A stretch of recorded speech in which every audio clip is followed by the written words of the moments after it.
हर व्यक्ति की अपने जीवन में चाहत होती है कि वह मकान बनवाए या बना बनाया मकान खरीदे। दो विकल्प हो गए, जमीन लेकर मकान बनवाना और बना बनाया मकान खरीदना। तो ज्योतिष शास्त्र इसके संबंध में क्या कहता है कि किसी व्यक्ति को उसके जीवन में यह अवसर मिलने की संभावना कब होती है। हालांकि हम बहुत अच्छी तरह से जानते हैं कि व्यक्ति के जीवन के बारे में पूरा लेखा जोखा और घटनाओं का घटित होना, घटनाओं का घटित नहीं होना, सुख दुख की प्राप्ति, आदि व्याधि होना नहीं होना, ये तमाम जानकारियां तो मुख्य रूप से जब जातक की कुंडली हमारे सामने होती है, उसमें हम संबंधित भावों में बैठे हुए ग्रहों को देखते हैं, उनकी अवस्थाओं को देखते हैं, उनके साथ शुभ अशुभ ग्रह कौन से बैठे हुए हैं, उन पर पूर्ण दृष्टि कौन से ग्रहों की पड़ रही है, ये आदि तमाम बातों का गहन अध्ययन करके, उनका एनालिसिस करके और उसके बाद में ही प्रथम निर्णय यह लिया जाता है कि क्या जातक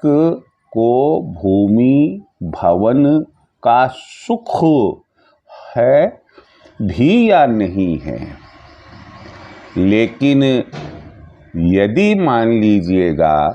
कि कोई जातक कुंडली तो लाता है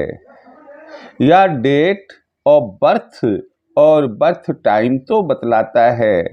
परंतु आप उसकी जो महादशा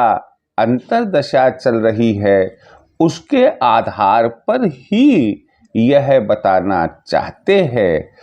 या अगर आपको स्वयं को महादशाओं अंतरदशाओं का ज्ञान है, आप स्वयं यह जानना चाहते हैं कि मेरे जीवन में भूमि भवन की प्राप्ति कब हो सकती है, तो ऐसी स्थिति में हम मोटे तौर पर यह कह सकते हैं। मोटे तौर पर यहाँ पर शब्द हमने इसलिए काम में लिया है क्योंकि अगर केवल इतना सा ही देखने से यह पूर्णतः 100% निष्कर्ष निकल जाता कि भूमि भवन की प्राप्ति है, तो फिर कुंडली की आवश्यकता ही क्या होती और कुंडली का महत्व ही क्या होता। हम कुंडली के महत्व को कम नहीं कर सकते हैं। यह तो एक विकल्प है कि आप ये मानकर चलिएगा कि अगर महादशा और अंतरदशा जो अब मैं बताने जा रहा हूँ वह चल रही है या आने वाले समय में आएगी, तो इसका मतलब यह हुआ कि आपके योग भूमि एवं भवन प्राप्ति के बन गए हैं या बनने वाले हैं या बनेंगे। तो ये जो महादशा है अंतरदशा है ये कौन सी है, हम इस पर विचार करें। आपसे मैं यही कहना चाहूँगा कि यदि चैनल सब्सक्राइब नहीं किया है आप चैनल सब्सक्राइब करें और जो बात आप लोगों के लिए मैंने अपलोड की है उसे आप पूर्णतः सुने,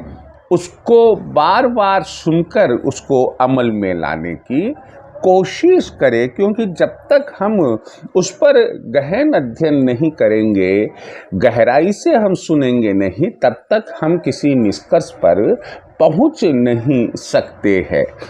अपनी मुख्य बात पर आते हुए कि कब कौन सी महादशा में कौन सी अंतर्दशा चलती है कि तब हम ये कह सकते हैं कि भूमि भवन की प्राप्ति होगी, तो इसमें सबसे पहली है कि जब चंद्र की महादशा में शुक्र की अंतर्दशा हो, तब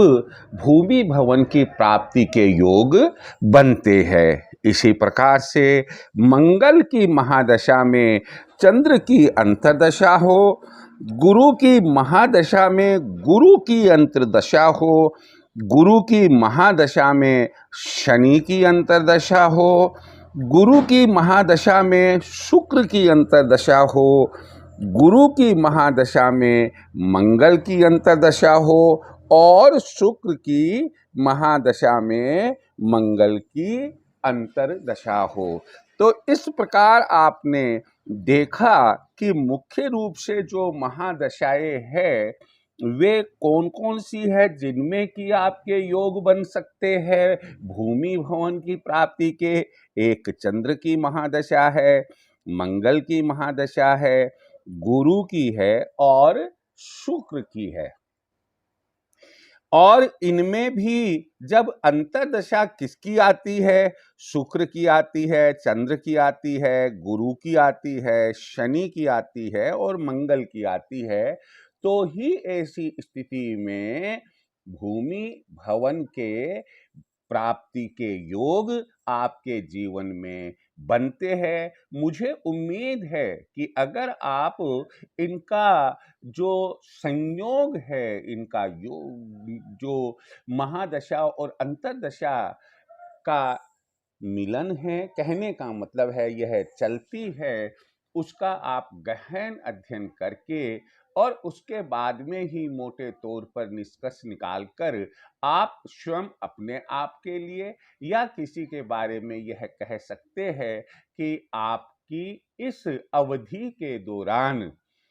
भूमि एवं भवन प्राप्ति के योग बनते हैं। लेकिन फिर भी अंत में मैं यही कहूँगा कि अच्छा रहेगा कि जिसको आप यह बतलाने जा रहे हैं कि भूमि भवन के योग उसके जीवन में कब बनेंगे, आप उसकी लग्न कुंडली अवश्य देखें और लग्न कुंडली देखने के बाद इनका आप सहयोग ले सकते हैं। आप अभी जो महादशा और अंतर्दशा बताई है इनकी मदद लेते हुए और कुंडली का विश्लेषण करते हुए निष्कर्ष निकाल सकते हैं कि जातक के जीवन में भूमि व भवन की प्राप्ति का योग कब बनेगा। जय श्री कृष्ण।